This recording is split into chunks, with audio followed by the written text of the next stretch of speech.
Muito bem, gente, nós vamos lá entrar no nosso assunto aqui. Nós estudamos já na semana passada, já começamos falando alguma coisa aqui sobre Jacó, né? Lembrando que Jacó, aqui no capítulo 34, ele tinha chegado a Siquém. Em Siquém houve um problema sério lá, né? Porque o filho de Hamor, que governava lá o lugar, ele acabou violentando a filha de Jacó, Diná, né? Isso trouxe um problema sério, principalmente porque pelo menos 2 dos filhos de Jacó decidiram tomar uma vingança e ao mesmo tempo tirar um proveito disso, e usaram a estratégia de que já que o Siquém, que era o filho de Hamor, queria então ficar e casar com a Diná, né? Tomar Diná por esposa, então eles exigiram, né? O acordo era que os siquemitas se deixassem todos se circuncidar. Mas tudo isso eles já visavam, né? Era um plano já para que eles viessem, né, a exterminar todo aquele grupo, e de fato eles fizeram, né? Os siquemitas lá, dirigidos por Hamor, eles aceitaram esse acordo, se deixaram circuncidar, e no 3º dia, quando a dor da circuncisão era mais forte, todos os homens circuncidados, eles entraram, né, no ambiente e mataram todos os homens. E também, além disso, saquearam todo aquele lugar, trazendo por isso grande tristeza para Jacó e grande medo e insegurança, porque diante disso, os demais povos daquela terra agora iriam ver eles como inimigos e certamente iriam vir se reunir e vir contra eles. Então nós encerramos o capítulo 34 dentro dessa situação, né? Vamos ler, só para a gente fazer o elo aqui, lê por favor alguém o versículo 30 e o 31 do capítulo 34. Então disse Jacó a Simeão e a Levi: vós me afligiste que me fizeste odioso entre os moradores desta terra, entre os cananeus e os fariseus. Sendo nós pouca gente, reunir-se-ão contra mim e serei destruído, eu e minha casa. Responderam: acusaria ele nosso irmão como se fosse outro. Então nós vemos aqui então que diante do que eles fizeram, né, e eles tomaram, digamos assim, o argumento deles é que eles se sentiram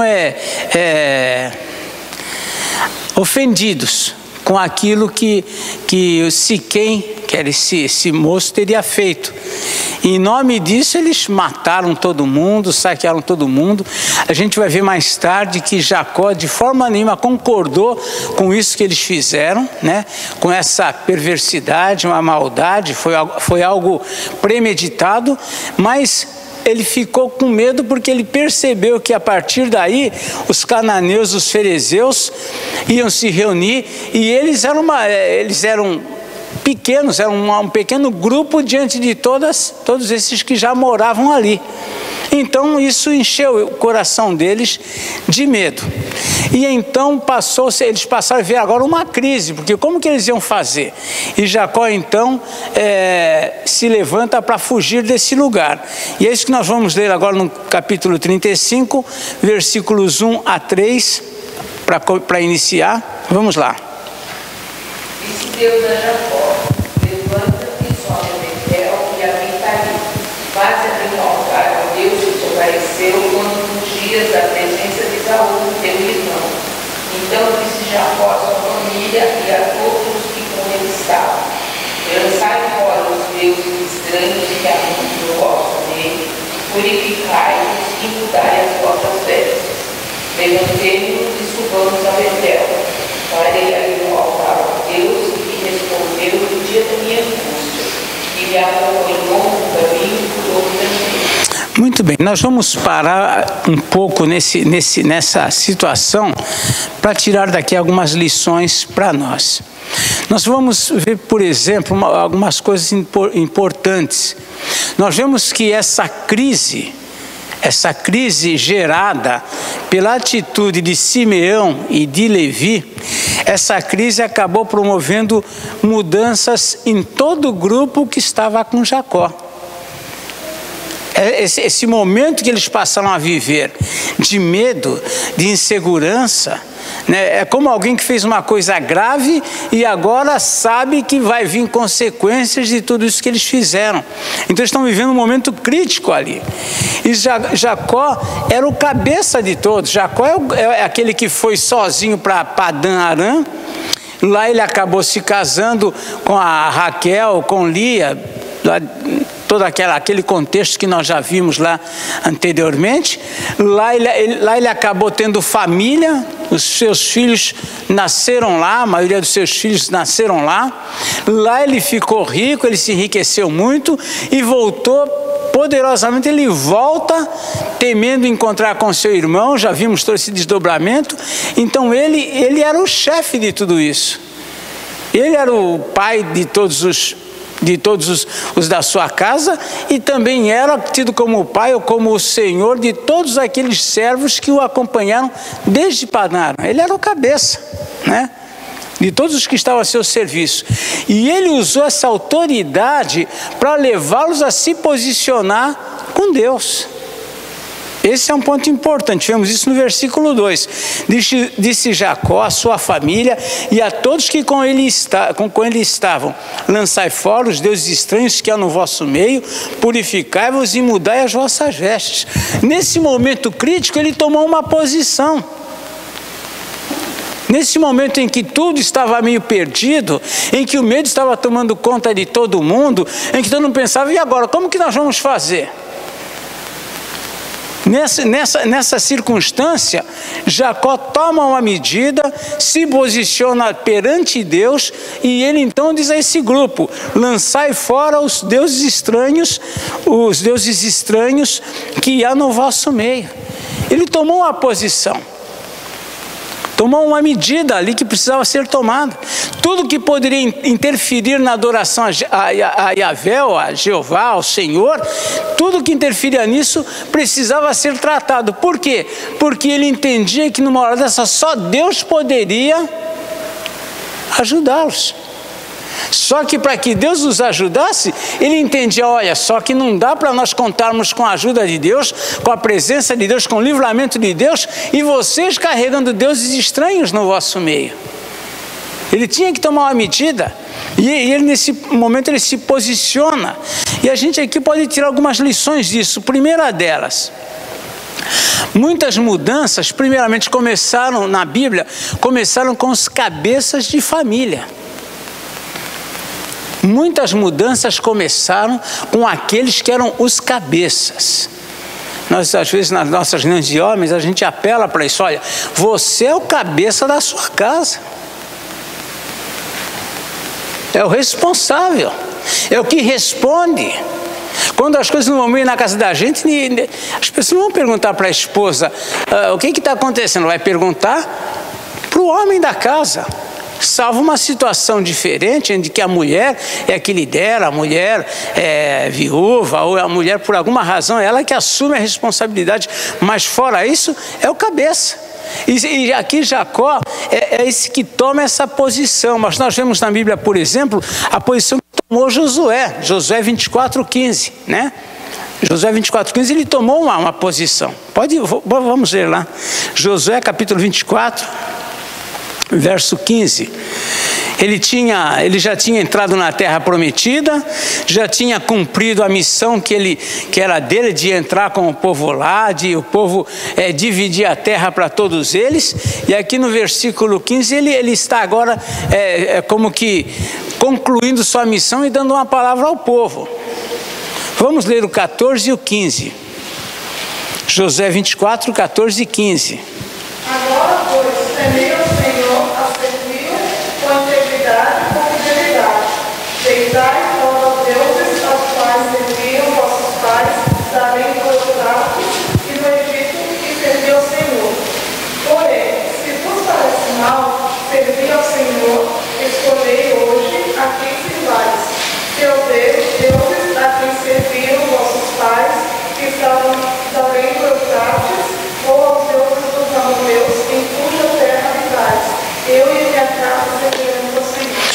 Josué toma uma posição. Ele toma uma posição. Olha, eu e a minha casa, na casa dele, ele não podia ali responder por todo aquele povo. Ele era líder, ele conduzia o povo, mas ele respondia pela casa dele. Eu e a minha casa serviremos ao Senhor. Então é uma posição que toma aquele que está na liderança, aquele que está à frente. Josué tomou uma posição. Podemos ver outros exemplos também, no caso, por exemplo, lá do carcereiro de Filipos, né? Paulo dirige uma palavra lá, quem no Senhor Jesus, e será salvo e tu e tua casa. Diz que ele creu. E todos na casa dele seguiram a posição dele, foram todos batizados, todos recebidos lá. Isso está lá em Atos 16. Nesse mesmo capítulo de Atos, nós vemos lá uma mulher que era a líder da sua casa, Lídia. Lídia creu no Senhor e ela e toda a sua casa foram batizados. Então, ou seja, há momentos em que o líder toma a frente, e ali nesse momento de angústia, esse momento difícil, Jacó toma uma posição. Jacó toma uma posição. É interessante uma coisa, Josué lá no texto ele fala, olha, lancem fora os deuses estranhos que há entre vós. Mas ele estava falando com aquele povo que saiu, que caminhou o deserto, que entrou na terra prometida. Só peraí, eles continuavam adorando a Deus e carregando deuses estranhos no meio deles. Ali Jacó também com aquele grupo todo, vinha com esse grupo que carregavam os deuses estranhos. Jacó e a forma de culto naqueles dias como que era? Eles viam, por exemplo, Jacó oferecer sacrifícios a quem? A Deus, ao Senhor, ao Yahvé, né? No hebraico aquele tetragrama que é YHWH, né? Então era a esse Deus, ao Yahvé, ao Senhor, era a ele que Jacó oferecia sacrifício. Os outros povos tinham diversos outros deuses, etc., mas ele servia a Deus. E ele então agora, ele toma uma posição nesse sentido, né? E ele quer fazer um altar, diz o versículo 1, né? Diz aqui, Deus diz a Jacó, né? Levanta-te, sobe a Betel, habita ali, faz ali um altar ao Deus que te apareceu quando fugias da presença de Esaú, teu irmão. Ou seja, ele vai agora se voltar para Deus, mas nesse momento crítico ele chama todo mundo para entrar nessa aliança. Era um momento crítico, era um momento difícil. Ele toma essa posição. Então, primeira coisa que nós aprendemos, muitas mudanças começam com os cabeças.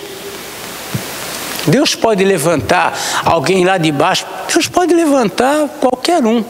Mas quando você lê na Bíblia, os cabeças, muitas vezes são eles que começam a tomar posições com respeito a Deus. Segundo ponto, a posição do cabeça é fundamental para a condução de um grupo. Na casa, o pai é o chefe de família, no trabalho é o patrão, e é interessante até essa questão, que aquele que está à frente, ele exerce grande influência. O campo missionário, eles estão percebendo algumas coisas interessantes. Estive no sábado lá na igreja de São Vicente, estava lá o reverendo Marcos Agripino, aquele que esteve conosco, né? Que ele deve ser descendente dos Enaquins. A gente perto dele se sente um pequenininho. Mas ele, então, estava compartilhando o seguinte. Eu já tinha ouvido isso no nosso Congresso Brasileiro de Missões em outubro. Já tinha ouvido essa ideia de um grupo diferente, mas a IPB também trabalha dessa forma. O que acontece? Tem uma missionária que foi enviada lá pela Igreja de Oração, ela é bióloga. E ela está lá na Indonésia. Ela está na Indonésia. E lá na Indonésia, ela está fazendo um serviço, é ação social, mas ela é profissional. Ela está numa empresa, que trabalha cultivando pepinos do mar. É bióloga marinha.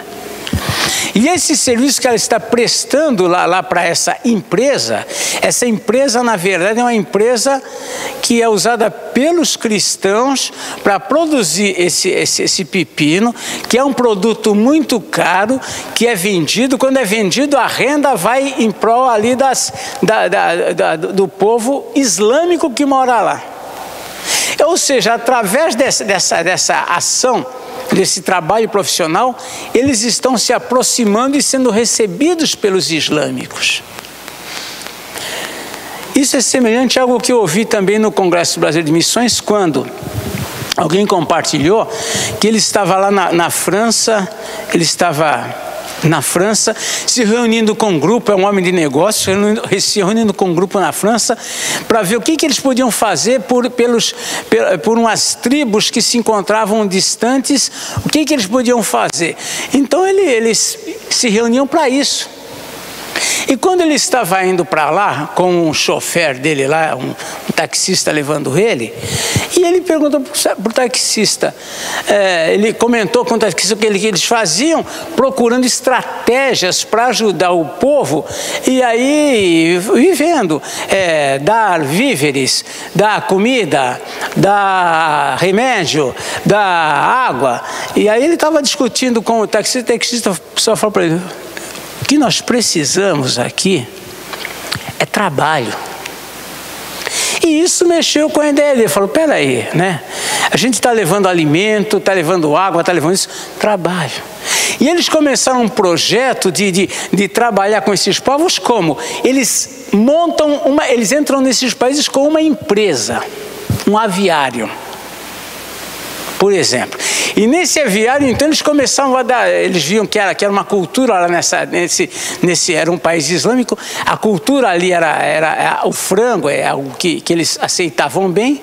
Então eles iam para lá, montaram um aviário e colocaram quem para trabalhar lá? Os muçulmanos, para trabalhar nessas empresas.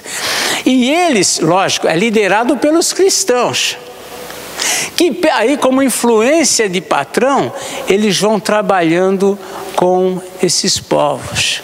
Eles vão influenciando. Por quê? Porque a partir desse momento que ele é o patrão, ele fala, o funcionário ouve, o empregado ouve. Ele vê que os funcionários vinham: escuta, por que não vende isso mais caro? Porque não sei, assim. Eles falam: não, nosso objetivo aqui é fazer as coisas corretas, honestas. Isso foi chamando a atenção dos funcionários. Ou seja, na verdade, é uma empresa de fachada. Como líderes, eles acabam influenciando esses grupos. E o que a gente percebe numa situação como essa é que a palavra de Jacó, naquele momento, ele era o líder. Tinha uma influência. Então, esses que estão à frente têm grande influência. Por isso que é uma pena quando alguém está numa posição de liderança, numa posição de influência, mas não influencia. Isso é um problema. E Jacó aqui, ele aproveitou essa oportunidade, esse momento da crise, para ele influenciar como cabeça. Ainda que, um item 3 ainda que não seja uma regra, isso deve nos conduzir a refletir no sentido de que talvez nos falte, o que falta em nossas casas, nas famílias de muitos cristãos, e por que não dizer de todas as famílias atuais, é alguém de influência que tome posições corretas diante de Deus e diante da igreja. Nós precisamos de pessoas que influenciem. Isso não é lá fora, é no nosso meio. Pais que influenciem, mães que influenciem, que sejam exemplo. Não adianta depois que as coisas perder a rédea, bom, agora eu vou exercer. Não, tem que ser uma influência constante, de liderança, de estar à frente. Faça parte, faça com amor. O outro não quer, faça você. Não cesse, vai fazendo a sua parte. Conte com a graça de Deus, com o poder de Deus, com a ação de Deus, com aquilo que Deus pode fazer através da sua influência. Mas cabe a nós, cabeças, líderes, nós que podemos influenciar, cabe a nós exercer esse papel. Outra coisa importante, certamente Jacó sabia da presença desses ídolos. Nós podemos nos lembrar quando estudamos lá aquela situação em que Raquel que roubou os ídolos do pai, lembram? Carregou. O pai, quando veio atrás deles, veio lá cobrando que eles devolvessem os ídolos que estavam com ele. Jacó falou: ninguém tem ídolo. Até então Jacó não sabia que os ídolos estavam lá. Mas ela sentou, pôs embaixo da sela do camelo, a Bíblia diz, e disse: eu estou nas regras de mulher, não posso me levantar, continuar sentada, e os ídolos ficaram lá embaixo. Certamente Jacó tomou conhecimento desses ídolos depois, claro. A Bíblia não anda, né?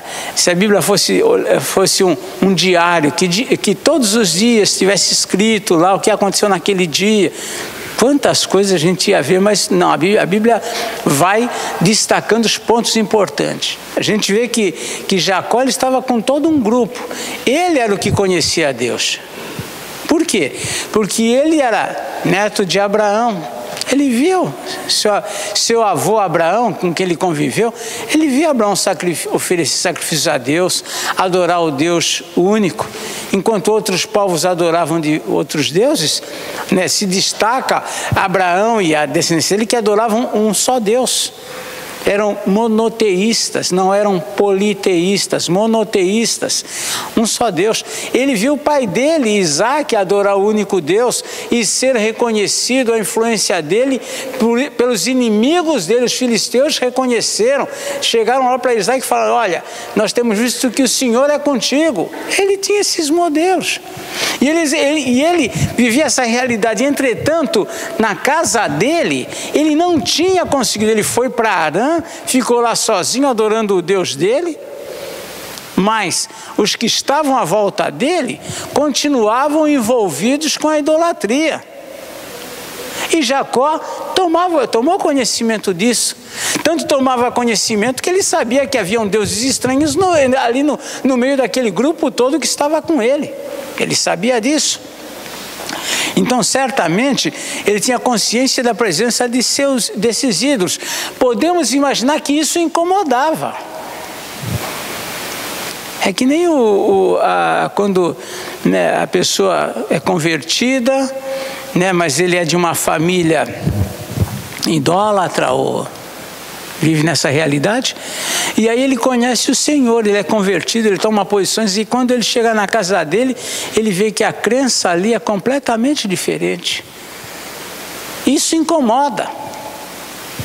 Alguns não sabem reagir muito com isso, alguns tomam uma posição radical para debater isso, outros acabam procuram ficar indiferentes a isso para não enfrentar os embates que isso pode trazer.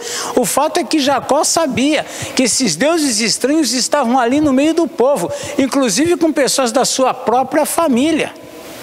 Porque veja só, então disse Jacó à sua família e todos que com ele estavam, ou seja, a família dele também era essa que carregava esses ídolos. Ele sabia que Raquel tinha furtado do pai. Ele tinha conhecimento. Isso devia se incomodar. Nós podemos até imaginar que, quem sabe, ele tenha tentado estabelecer no meio desse grupo o culto ao Deus único. Talvez quando ele oferecesse sacrifício, esse grupo todo estava lá participando dos sacrifícios ao Senhor, mas continuavam carregando os ídolos deles. Às vezes nós somos assim, né? Nós às vezes pensamos que ídolos são aquelas figuras que o catolicismo traz, daquelas imagens. Ídolos, né, aquilo que se coloca no lugar de Deus, é aquilo que nós valorizamos tanto quanto a Deus, ou então é aquilo que está tomando uma importância na vida da gente, que interfere, que é possível interferir na nossa relação com Deus. Isso é um ídolo. Não precisa ser uma imagem de barro, de porcelana, seja do que for. Um ídolo é alguma coisa que tem um lugar de tanta importância na vida da gente, que muitas vezes nós deixamos de servir a Deus como devia por conta desse elemento. Esse elemento pode ser algo que nós gostamos muito, pode ser pessoas que nós gostamos. Um filho pode ser um ídolo. Uma esposa pode se tornar o ídolo de alguém. O marido, o namorado, o noivo. Um esporte pode ser o meu ídolo. Um objeto na minha casa pode ser o meu ídolo. O joguinho do videogame pode ser o meu ídolo. os jogos de game. O meu WhatsApp pode ser o meu ídolo. Toma tempo, eu deixo de pensar em Deus porque estou cuidando disso. Meu Facebook pode ser o meu ídolo. Os ídolos vão tomando formas diferentes no decorrer do tempo. O meu carro pode ser o meu ídolo, a minha casa.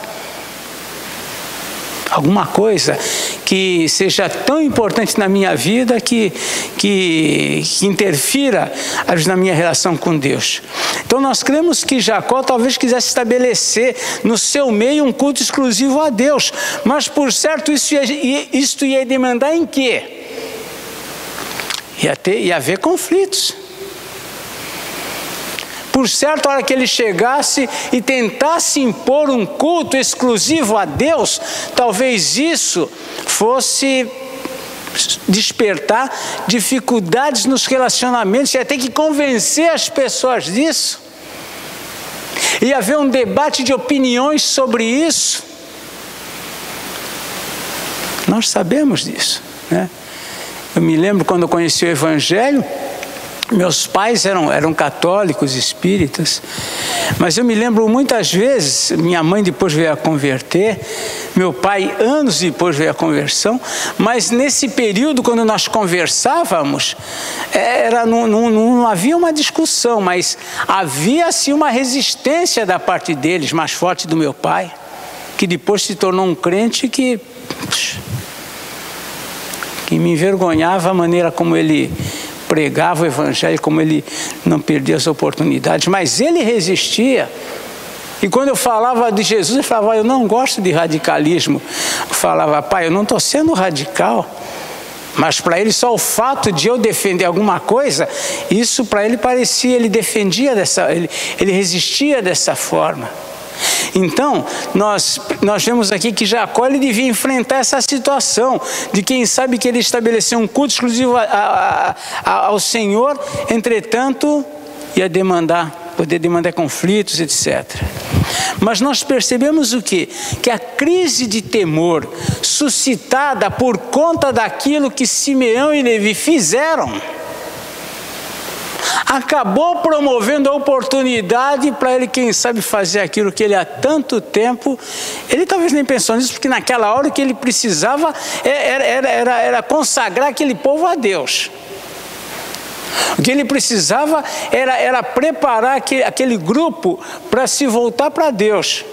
Mas ele aproveita essa oportunidade, essa crise de temor que eles despertaram com os povos da região, proporcionando uma ocasião oportuna para que, sob a ordem de Jacó, todos abandonassem os seus ídolos.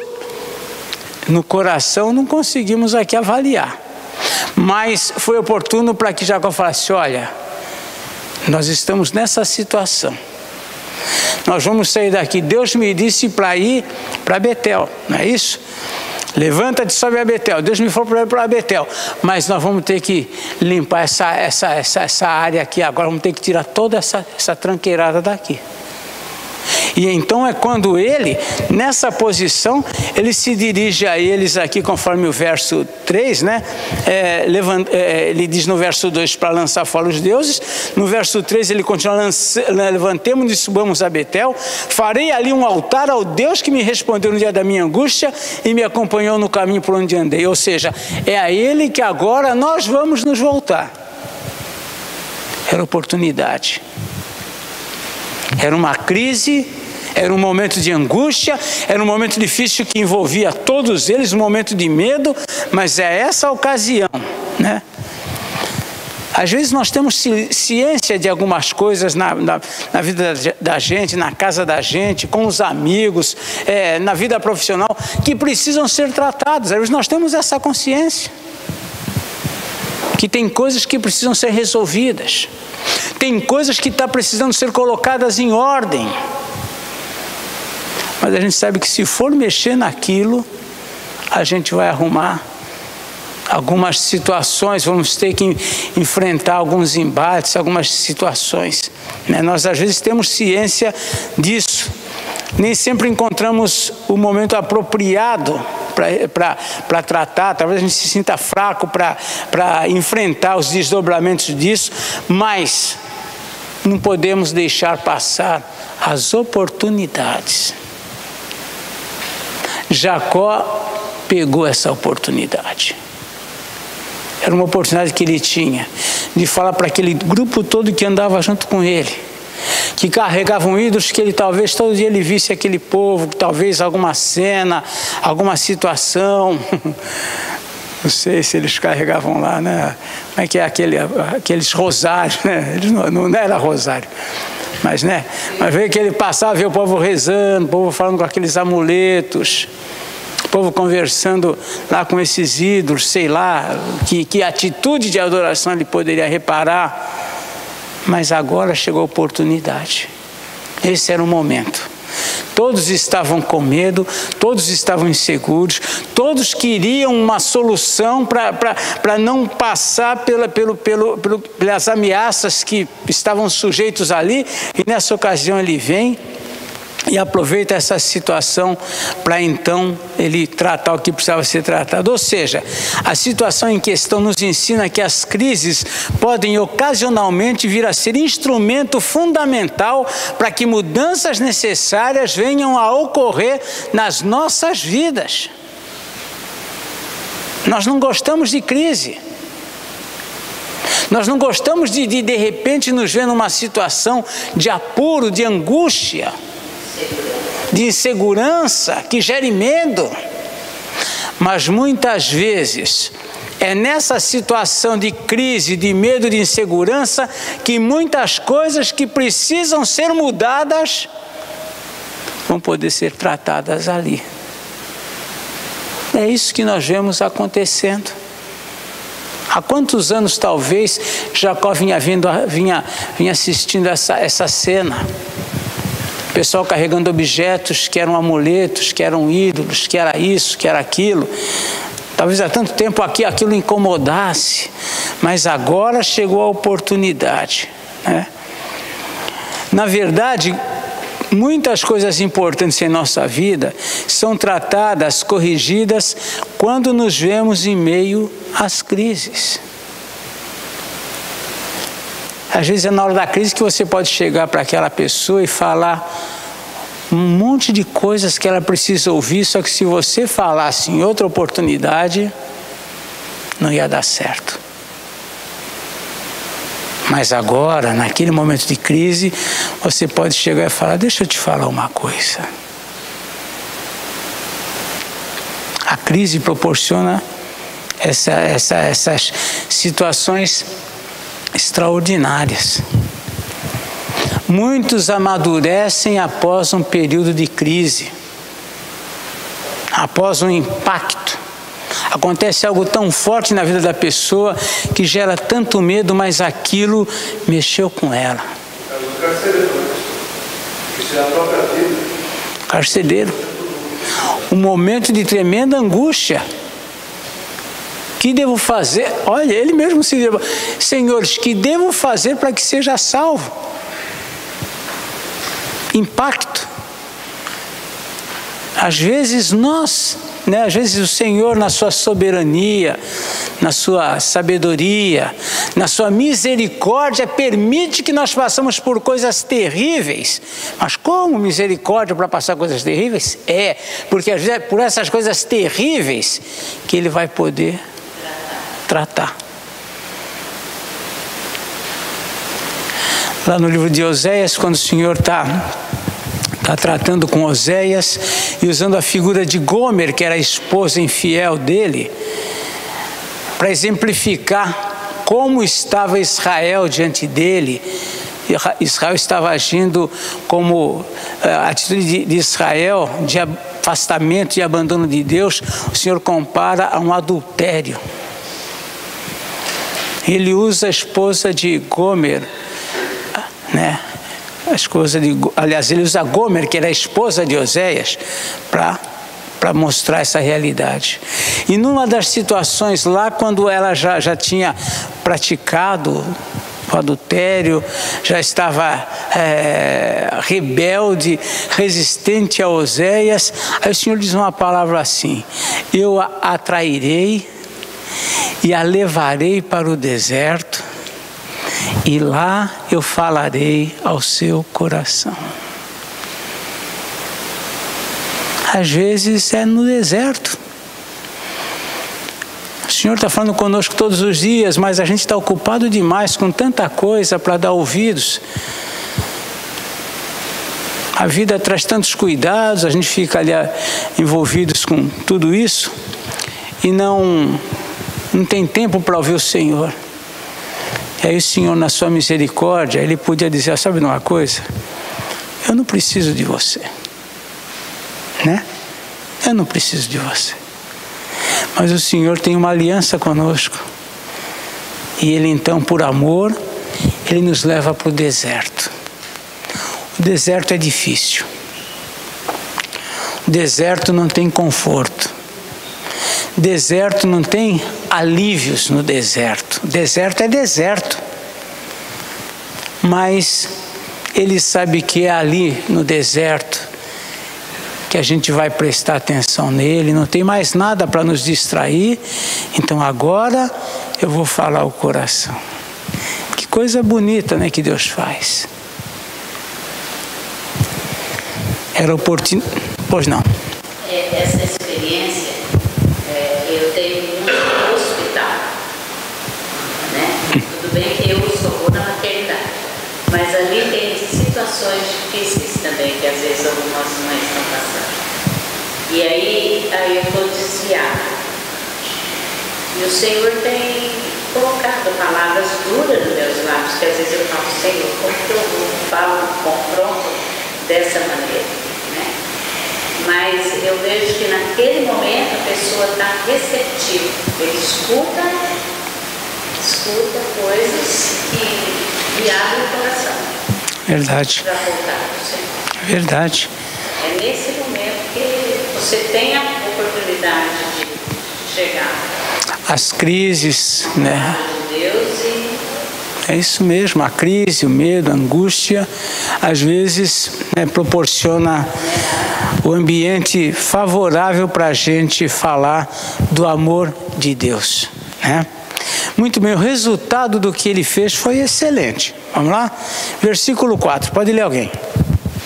Então deram a Jacó todos os deuses estrangeiros que tinham em mãos e as argolas que lhes pediram das orelhas. E Jacó os escondeu debaixo do carvalho que está junto a Siquém. Muito bem, então vejam só, né? Diante daquela palavra de Jacó, né? Lançai fora os deuses estranhos, né? Levantemo-nos, vamos para Betel, né? Lá eu vou fazer um altar ao Deus que me respondeu. Não qualquer Deus, aquele Deus. Ao Deus que me respondeu no dia da minha angústia, que me acompanhou no caminho por onde eu andei. Jacó tinha no coração tudo aquilo que o Senhor tinha feito. Nesse momento ele traz ali à tona, e diante da palavra de Jacó, diz aqui: todos deram a Jacó todos os deuses estrangeiros que tinham em mãos. As argolas que lhes pendiam nas orelhas. Não eram simplesmente brincos, eram argolas que serviam como amuletos, né? Alguns estudiosos mencionam. E eles entregam então tudo isso para Jacó, né? E a gente vê aqui que isso indica que eles reconheceram a liderança espiritual de Jacó, pelo menos naquele momento. Geralmente, infelizmente é assim. Na hora da angústia, na hora do aperto, nós assinamos qualquer acordo, mesmo de Deus a gente assina. É a angústia, é a crise, é o momento, né? E eles ali fizeram tudo isso, né? Entregaram, reconheceram com isso a liderança espiritual de Jacó. né? E esses brincos ou essas argolas que eles traziam nas orelhas eram associados aos ídolos, amuletos e coisas desse tipo. E aí nós vemos um fato interessante, né? Aqui no mesmo versículo, né? E Jacó os escondeu debaixo do caroço em Siquém.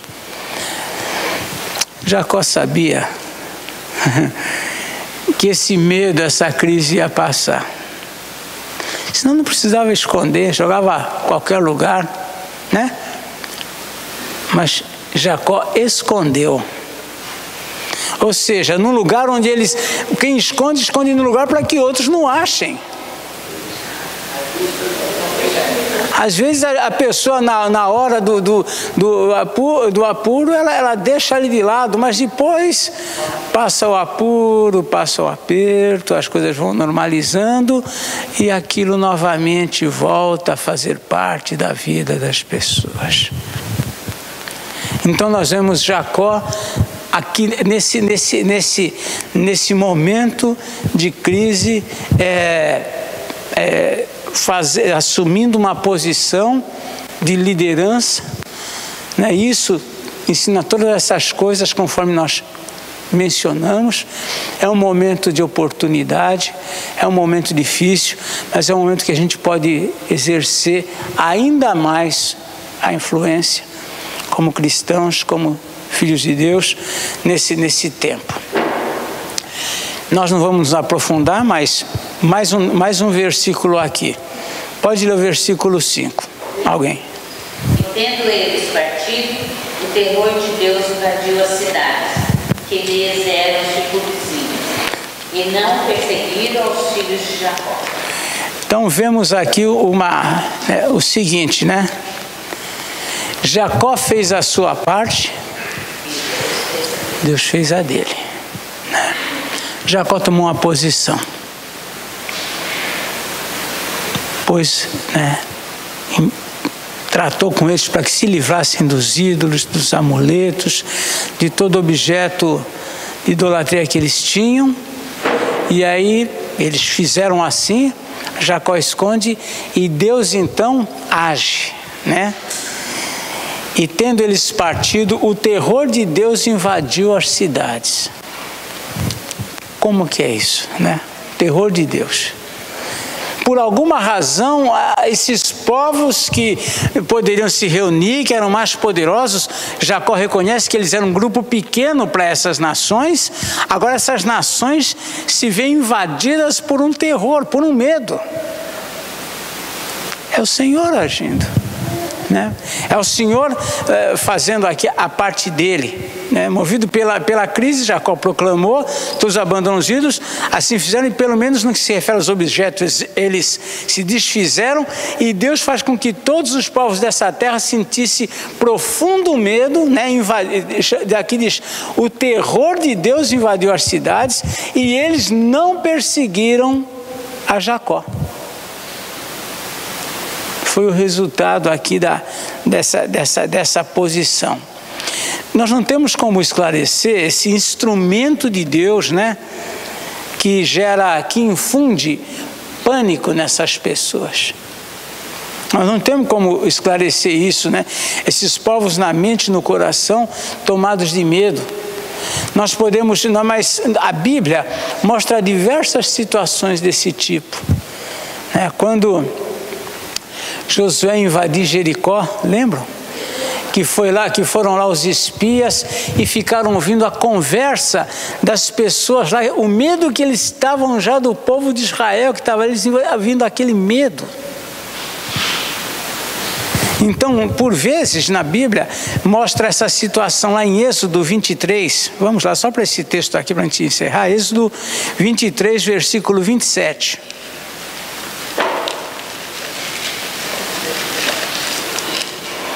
23, verso 27.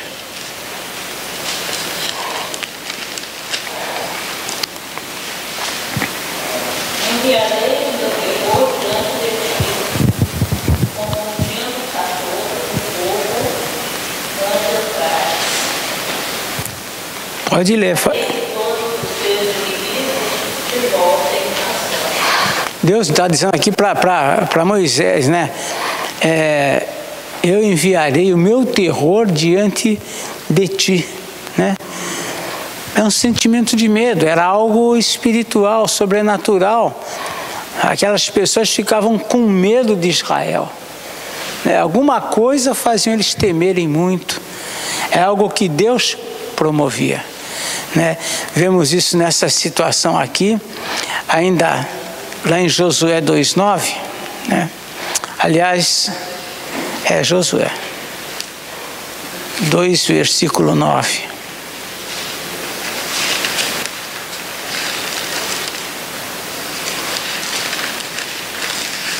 Alguém chegando lá, pode ler.